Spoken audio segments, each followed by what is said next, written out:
नमस्कार दोस्तों, नमः शिवाय। जीवन ज्योति चैनल में आप सभी का हार्दिक स्वागत करती हूँ। दोस्तों, आइए हलषष्ठी व्रत की कथा का श्रवण करते हैं। हलषष्ठी व्रत में कथा का श्रवण करना बहुत ही अनिवार्य होता है। माताएं बहनें पूजन के उपरांत हाथ में महुआ और तिन्नी का चावल लेकर कथा का श्रवण करती हैं। हे षष्ठी माता, आप सभी के संतान का कल्याण कीजिएगा, दीर्घायु प्रदान कीजिएगा, हम सभी को आशीर्वाद दीजिएगा। कथा आरंभ करती हूँ। बोलिए षष्ठी माता की जय। प्राचीन काल में एक ग्वालिन थी। उसका प्रसव काल अत्यंत ही निकट था। एक ओर वह प्रसव पीड़ा से व्याकुल थी और दूसरी ओर उसका मन दूध दही बेचने में लगा हुआ था। उसने सोचा कि यदि प्रसव हो गया तो दूध दही यूं ही पड़ा रह जाएगा। यह सोचकर उसने दूध दही के घड़े को सर पर रखा और बेचने के लिए चल दी, किंतु कुछ दूर पहुंचने पर ही उसे असहनीय प्रसव पीड़ा होने लगी। वह एक झरबेरी के ओट में गई और वहां पर एक बच्चे को जन्म दिया। वह बच्चे को वहीं पर छोड़कर पास के गांव में दूध दही बेचने चली गई। संयोग से उस दिन हलषष्ठी का व्रत था। गाय भैंस के मिश्रित दूध को केवल भैंस का दूध बताकर उसने सीधे साधे गांव वालों में वह दूध दही बेच दिया। उधर जिस झरबेरी के नीचे उसने अपने बच्चे को छोड़ा था, उसके समीप ही एक खेत में किसान हल चला रहा था। अचानक उसके बैल भड़क गए और हल का फल उस बच्चे के शरीर में घुस गया और वह बच्चा मर गया।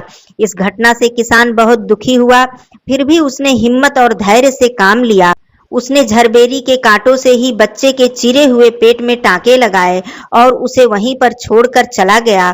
कुछ देर बाद ग्वालिन दूध बेचकर जब वहां पर पहुंची, बच्चे की ऐसी हालत देखकर उसे समझते हुए देर नहीं लगी कि यह सब उसके पाप की सजा है। वह सोचने लगी कि यदि मैंने झूठ बोलकर गाय का दूध न बेचा होता और गांव की स्त्रियों का धर्म भ्रष्ट न किया होता तो मेरे बच्चे की यह दशा नहीं होती।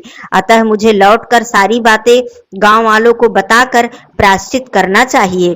ऐसा निश्चय करके वह गांव में पहुंची। जहां उसने दूध दही बेचा था, वह गली गली घूमकर अपने करतूत और उसके फलस्वरूप मिले हुए दंड का बखान करने लगी।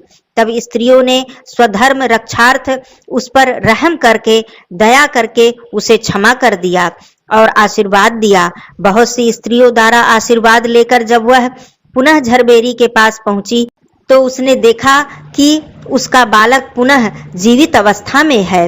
यह देखकर वह आश्चर्यचकित रह गई।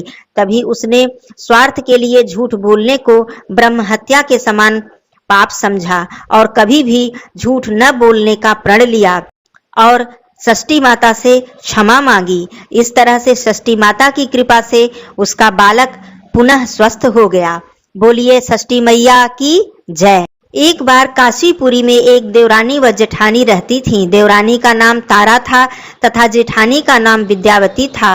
दोनों ही अपने नाम के अनुरूप तारा उग्र स्वभाव की थी तथा विद्यावती अति दयालु थी। एक दिन दोनों ने ही खीर पका कर ठंडा करने के लिए खीर को आंगन में रख दिया और बातें करते करते अंदर बैठ गईं। तभी दो कुत्ते खीर देखकर खाने लगे। तब आवाज सुनकर दोनों देवरानी व जेठानी बाहर आईं और अपने खीर को कुत्तों को खाते देखा।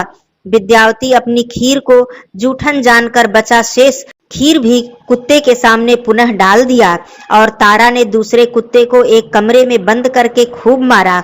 जैसे तैसे वह कुत्ता अपनी जान बचाकर भागा। दूसरे दिन दोनों कुत्ता एक जगह मिले और एक दूसरे का हाल पूछे।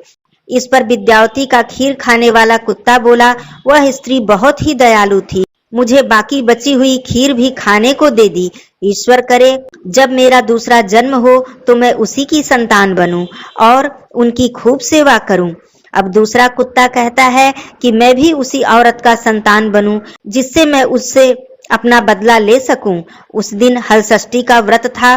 तारा की मार से बेदम वह कुत्ता मर गया। अगली हलषष्ठी व्रत के दिन तारा ने एक पुत्र को जन्म दिया। जन्म के बाद वह बालक अगली हलषष्ठी व्रत के दिन ही मर गया।